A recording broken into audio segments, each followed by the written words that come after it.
Բարի օր թանկագին եկեղեցի, սիրելի քույրեր, եղբայրներ, ընկերներ, բարեկամներ, ովքեր միացել են եւ միանում են այս պահին, ուրախ ենք, որ միասին եւս մեկ անգամ առիթ ունենք Աստծո խոսքի շուրջ կիսվելու, միասին քննարկելու Աստծո խոսքը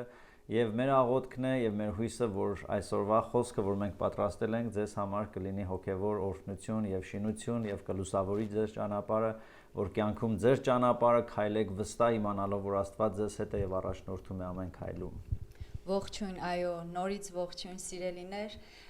եւ ոչ միայն ձեզ, որովհետեւ վստահ եմ, որ այս խոսքերը, Աստծո խոսքերը շատ շատերի համար կլինի բժշկություն, դրա համար խնդրում եմ ձեզ բոլորիդ, որ կիսվեք այս խոսքը ձեր էջից, որպեսզի ձեր ընկերներն էլ նայեն եւ լսեն Աստծո խոսքը, մխիթարվեն այս դժվար եւ վատ ժամանակների մեջ։ Այո, նաեւ ուզում եմ ասեմ, եթե դուք դեռևս մեր YouTube-յան էջին չեք բաժանորդագրվել, այնտեղ կարմիր subscribe գրած կոճակ կա, սխմեք ամեն անգամ, երբ որ մեր պատգամը կլինի YouTube-յան էջում, ձեզ կգա notification, լուր կստանաք եւ կարող եք նայել։ Նաեւ այո, այս օրերին առավել քան երբևէ մարդիկ կարիք ունեն լսելու Աստծո առողջ խոսք, ընկալելի, հասկանալի, որը կօգնի իրենց դժվար ժամանակներում։ Դրա համար վստահ եղեք ամեն անգամ, երբ որ դուք կիսվում եք, դուք թույլ եք տալիս, որ Աստծո խոսքը գնա եւ վստահեցնում եմ ձեզ կզարմանաք, թե ինչքան սպասելի մարդկանց տներ կմտնի այն։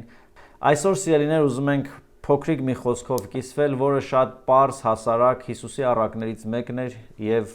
բոլոր ժամանակներում դրա մասին խոսվել է։ Ինձ համար այն երբեք չի հինանում եւ միշտ մենք կարող ենք թարմ դասեր սովորել դրանից։ Կխնդրեմ, որ Տաթևը կարդա Մատթեոս ավետարանից Սերմնացանի առակը, որից հետո մենք կսկսենք միասին քննարկել եւ հասկանալ ինչ դաս ունենք այսօր այդտեղից սովորելու։ Մատթեոս ավետարան 13-րդ գլուխ եւ 4-րդ խոսքից եմ կարդալու։ Մի սերմնացան ելավ սերմ ցանելու։ Երբ նա սերմանում էր, հատիկների մի մասը ընկավ ճանապարհի եզրին եւ թռչունները եկան ու կերան դրանք։ Ուրիշ հատիկներ ընկան ժայռոտ մի տեղ ու շատ հող չկար, եւ որովհետեւ հողը խորություն չուներ, իսկույն բուսեցին, բայց երբ արևը ելավ, խանձվեցին եւ քանի որ արմատ չունեին, չորացան։ Ուրիշ հատիկներ ընկան փշերի մեջ, եւ փշերը բարձրացան եւ խեղտեցին դրանք, իսկ ուրիշներն ընկան լավ հողի մեջ եւ պտուղ տվեցին, մի մասը մեկի տեղ 100, ուրիշները 60 եւ կամ 30։ Ով լսելու ականջ ունի, թող լսի։ Նաև կուզեմ կարդաս 18-ից 23-ը, որտեղ աշակերտները հարցնում են Հիսուսին, լավ այդ առակը պատմեցիր, բա ինչ նկատի ունեիր, եւ Հիսուսը տալիս է այդ առակի մեկնաբանությունը նույն 13-րդ գլուխ 18-ից 23 խոսքերը։ Ուրեմն լսեցեք, թե ինչ է ուզում ասել սերմնացանի առակը։ Ճանապարհի եզերքին գտնվող հողը, որի մեջ ընկավ սերմը, նման է այն մարդուն, որ լսում է Աստծո արքայության մասին քարոզությունը, բայց չի հասկանում։ Չարը գալիս է եւ հափշտակում է նրա սրտում սերմանվածը։ Ժայռոտ հողը նման է այն մարդուն, որ Աստծո խոսքը հազիվ լսած ուրախությամբ ընդունում է այն, սակայն սերմն արմատ չունի իր մեջ, այսինքն նա հավատում է մի որոշ ժամանակի համար, եւ երբ նեղություն եւ Աստծո խոսքի համար հալածանքի ենթարկվի, իսկույն կկորցնի իր հավատը։ Փշերով ծածկված հողը նման է այն մարդուն, որը լսում է Աստծո խոսքը, բայց երկրային կյանքի հոգսերը եւ հարստության հրապույրը խեղդում են այդ խոսքը, որ անպտուղ է դառնում նրա մեջ։ Իսկ լավ հողը նման է այն մարդուն, որ լսում է Աստծո խոսքը եւ հասկանում եւ պտուղ է տալիս, մեկի փոխարեն 100, մեկ ուրիշը 60 եւ մեկ ուրիշը 30։ Իրականում այո, մեր սիրտը նման է այդ հողին,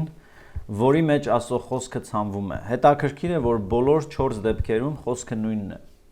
Աստծո խոսքը այսօր էլ հավասարազոր հնչում է մեր շուրթերից, հասնում է մարդկանց, եւ դուք որ այդտեղ նայում եք, ձեզնից յուրաքանչյուրի վրա այն տարբեր ազդեցություն է ունենալու։ Եվ Հիսուսը խոսում էր հատկապես 4 կատեգորիայի մասին,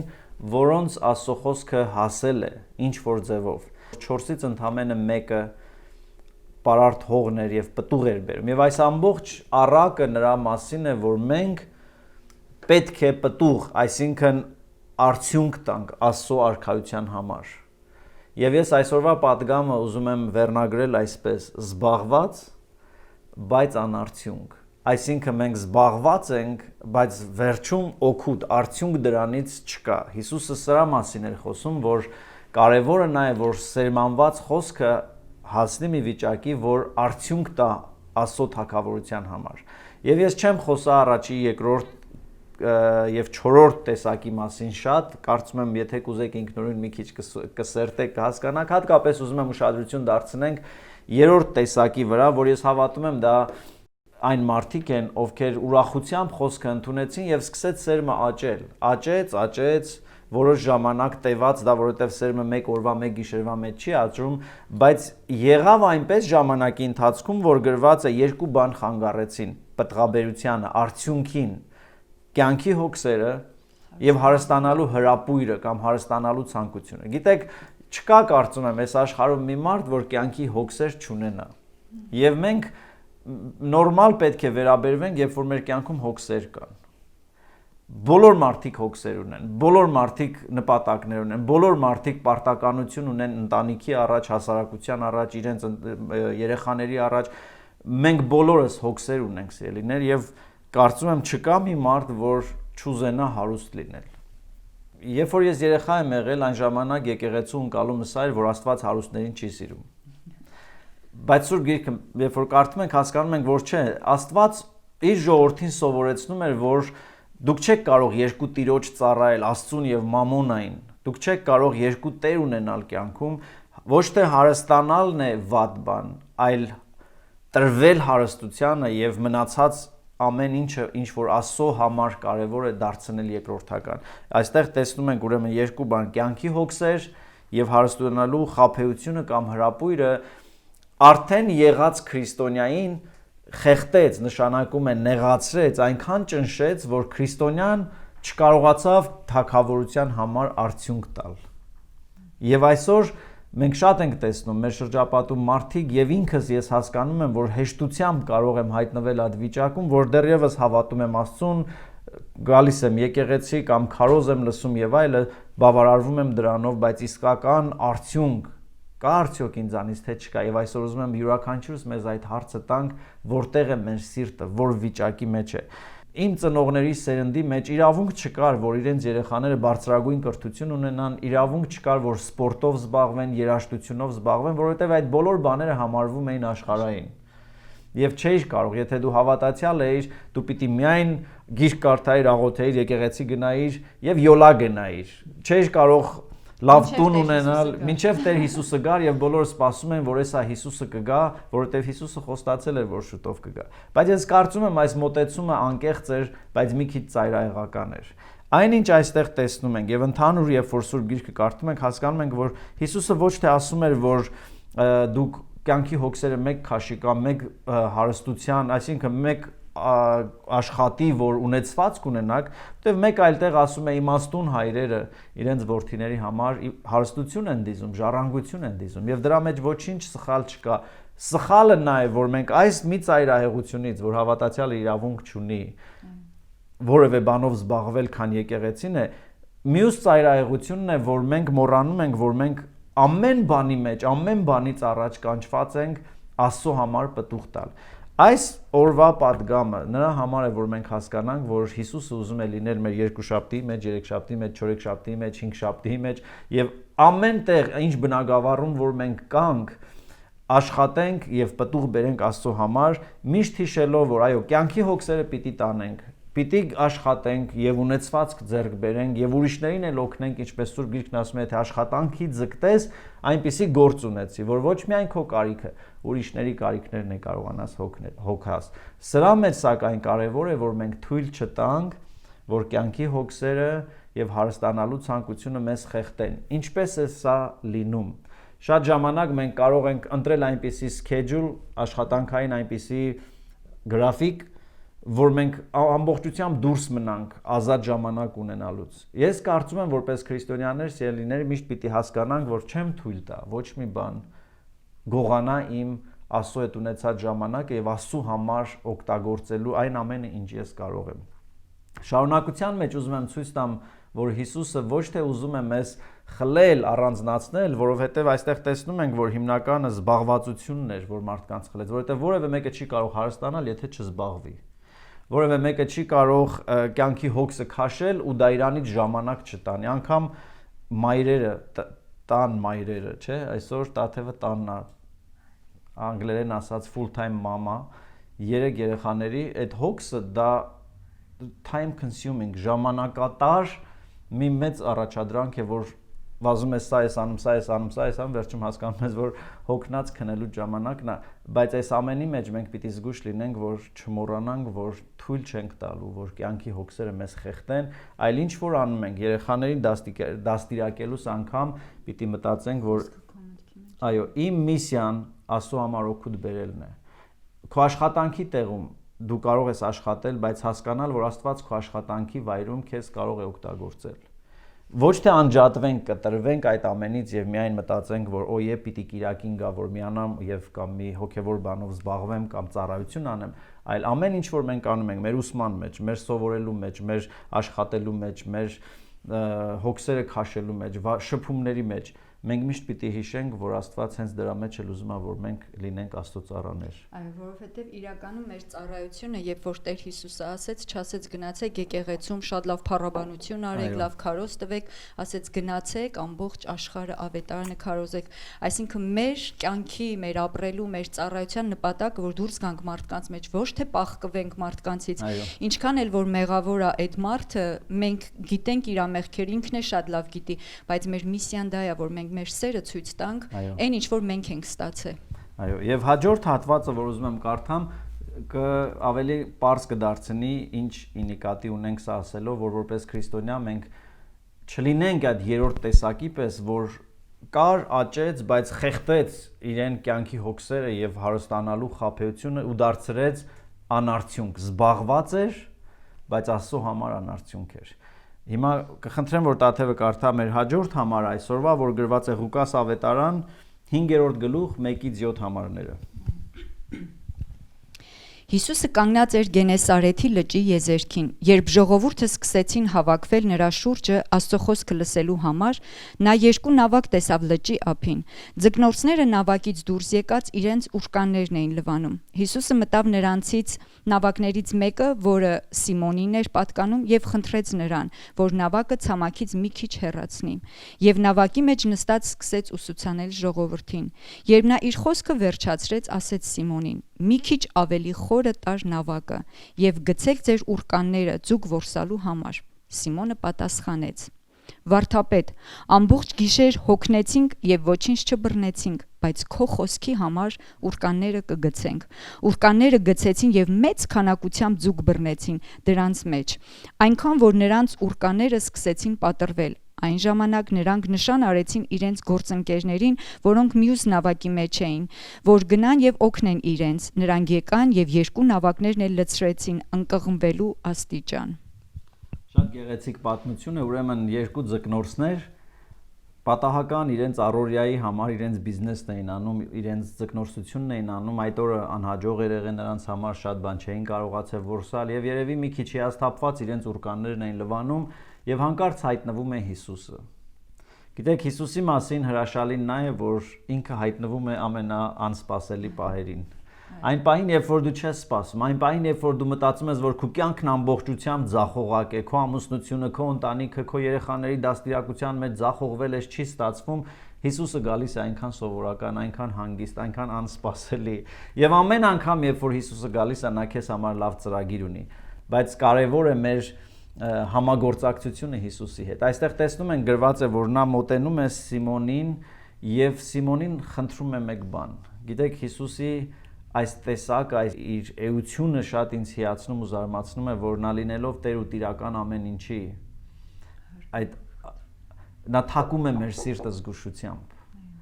Երբեք մի սպասի, որ Աստված ներխուժելու է քո կյանքի մեջ, ինչպես օրինակ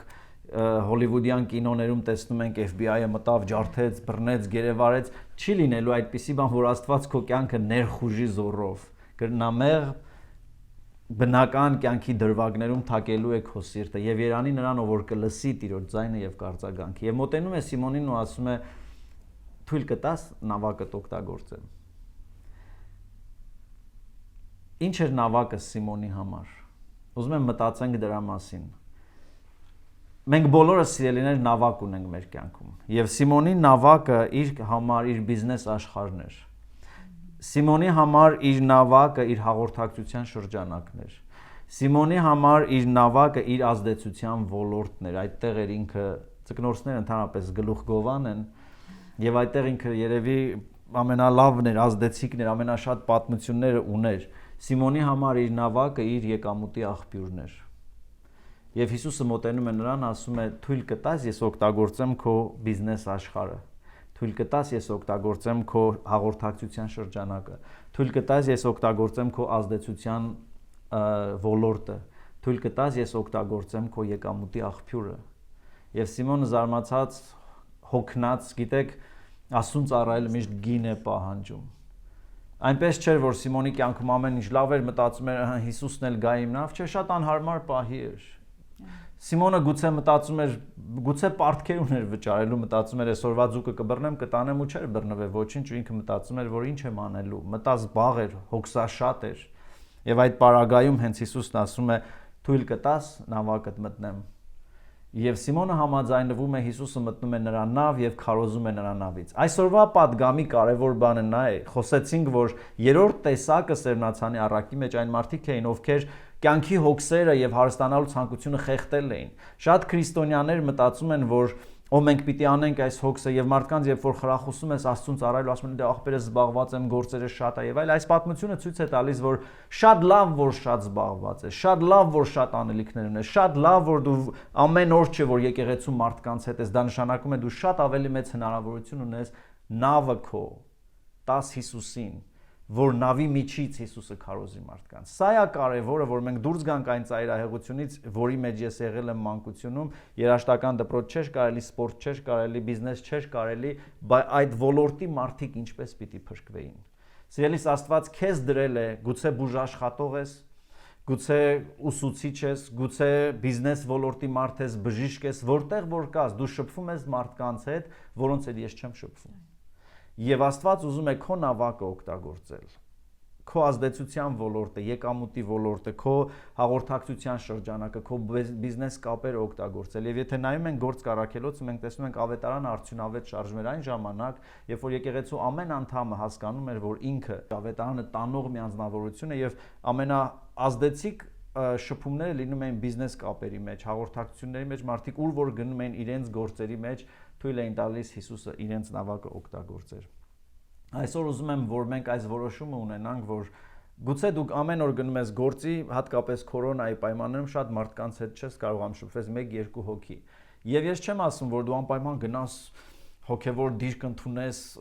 կանգնես եւ ասես ես Տիրոջ ծառան եմ, չէ, եղիր դու մարդ, ինչպես որ կա, Սիմոնը ձկնորսել մնաց, ձկնորս Սիմոնին Հիսուսը օգտագործեց եւ մարդիկ երբ որ նրա հետ շփվում էին, ասում էին սա անգրագետ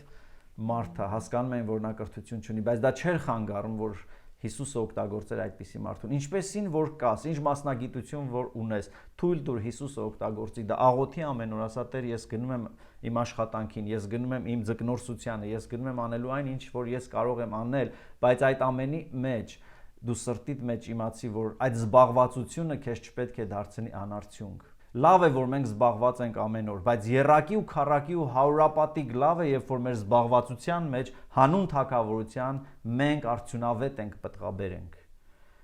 Այս mindset-ը, մտածելակերպը, երբ որ մենք ունենանք որպես եկեղեցի, շատ ավելի ազդեցիկ ենք լինել, որովհետև շատերի մոտ ոմանք սպասում են երևի հուլիսին եկեղեցին կբացվի ու մենք արդյունավետ կլինենք։ Չէ, ես չեմ պատրաստվում։ Ես պատրաստվում եմ արդյունավետ լինել հունվարին, փետրվարին, մարտին, ապրիլին, մինչև որ եկեղեցին կբացվի ավելի, բայց եթե չբացվի էլ, մենք մեր ընտանիքով օգտագործում ենք ամեն ինչ, տալիս ենք մեր նավակը Աստծուն, սա մեր նավակն է։ Այսօր մենք մեր նավակը տվել ենք Աստծուն, եւ ես ուրախ եմ, երբ որ մենք անում ենք դա, մենք նաեւ լսում ենք, որ ոչ միայն մենք օրհնվեցինք, ոչ միայն մեր ընտանիքը,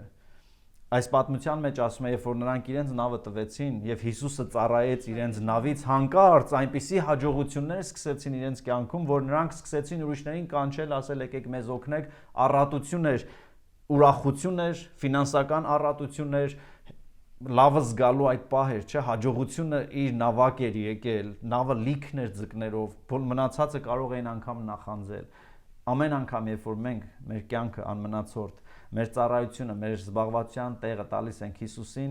մեզ է լավ սիրելիներ։ Այո, Հիսուսը իր նպատակի համար օգտագործում է մեզ, բայց ասում է, որ խոսքը քարոզեց վերջացավ։ Հիմա ասեց նավը այս կողմը դա մի քիչ է տար խորը ուրկանդ գցիր եւ Սիմոնի հոգսերը հոգացվեց արտակարգ։ Սուրբ Գիրքը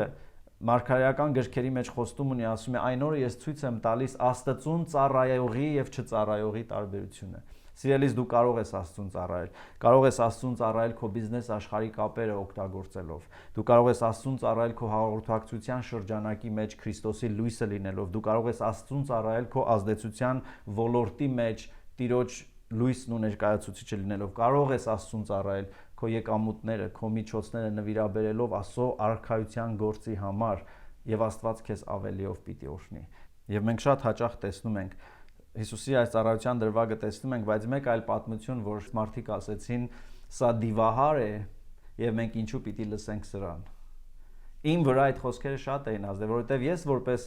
Աստծո խոսքը մատուցող, որպես քարոզիչ շատ հաճախ տեսնում եմ երկուսն էլ։ Որոշ մարդիկ կան, որ ոչ միայն չեն սիրում իմ քարոզչությունը, ոչ միայն չեն սիրում իմ ոճը կամ տեսակը ինչպեսին, որ Աստված ինձ կանչել է, անգամ կարող է մտածեն, որ դա Աստծուց չէ, եւ Հիսուսի համար ասում են, սա դիվահար է, ինչու մենք պիտի լսենք սրան։ Բայց մի ուրիշ կողմից մենք լսում ենք, որ շատերն ասում են Հիսուսին, որ ուրիշ ոչ մեկ այս մարդու պես չի խոսացել։ Սա խոսում է իշխանություն ունեցողի պես։ Եվ ես որպես Աստծո ծառա, նաև դրանով ձեզ եմ ուզում քաջալերել, ուրեմն ձեր այս բոլոր ոլորտները, երբ որ նավը տալիս ես Հիսուսին, երկու տեսակ արձագանքներ ես ստանալու։ Մի մասն ասելու են դու խփնվել ես, մի մասն ասելու են դուք հիմար եք, մյուսն ասելու է ժամանակը տես վատնում, մյուս պիտի ասի ինչ ամեն տեսակ բաներ։ Բայց վստահ եղիր, երբ որ քո կարողացածի չափով, քո ունեցվածքով Տիրոջը ծառայում ես, պիտի լինեն հավիտենական պտուղներ, պիտի լինի արդյունք, որի համար Տերը քեզ պիտի գովա եւ առակի մեջ այս 4-րդ կետն ասում է ոմանք 100-ապատիկ պտուղ տվեցին, ոմանք 60, ոմանք 30։ Մեր բոլորի պտղաբերության չափը տարբեր է, մենք չենք որոշում։ Աստված իր խոսքը մեզ բոլորիս տվել է, բայց այդ սերմը ըստ իր տեղանքի ժամանակի տարբեր պտուղ է տալու։ Այն ինչքան ես եմ պտուղ տալու, Տաթևի կյանքում այդքան պտուղ գուցե չլինի։ Այն ինչքան որ դու ես տալու, իմ կյանքում չի լինի։ Բայց մենք բոլորս սիրներ կանչված ենք ոչ միայն զբաղված լինելու, այլ լինելու զբաղված եւ արդյունավետ։ Եվ հիշի այսօրվա պատգամի վերնագիրը սա է՝ զբաղված, բայց անարդյունք։ Եթե դու զբաղված ես կյանքի հոգսերով, երազանքներ ունես, նպատակներ, ձգտումներ, անում ես բաներ քո ընտանիքի, քո հարազատների, քո երեխաների համար, բայց այդ ամենի մեջ Աստված դուրս է մնում, նշանակում է, որ այս կյանքի հոգսերը եւ հարստանալու ցանկությունը քեզ խեղդելու են, որ լինես անարդյունք, անարդյունք ոչ թե երկրային չափանիշներով, անարդյունք երկնքի թագավորության համար։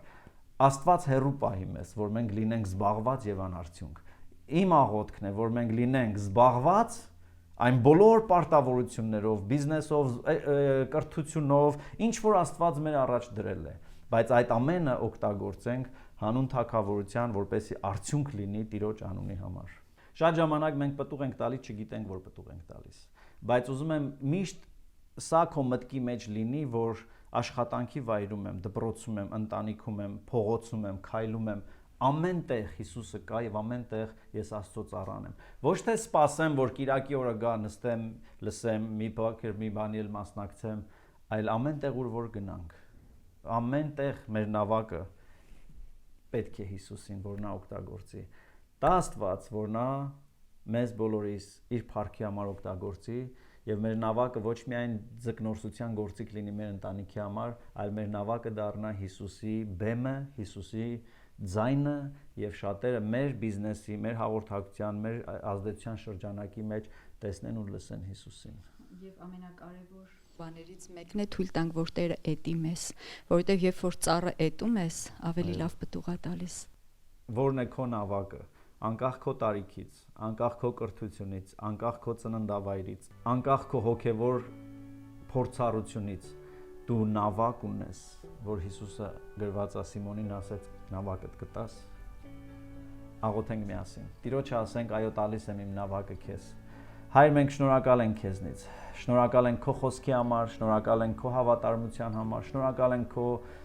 Եզակի ու բացառիկ հատկության համար ինչպես ես դու պարզ պատմություններով մեզ խորը ճշմարտություններ բացում։ Այսօր աղոթում եմ Տեր, ամեն մի քրոջս, եղբորս, ընկերոջ եւ անգամ օտարականի համար, որ պարզապես կմիացնի կնայի, որ այս խոսքը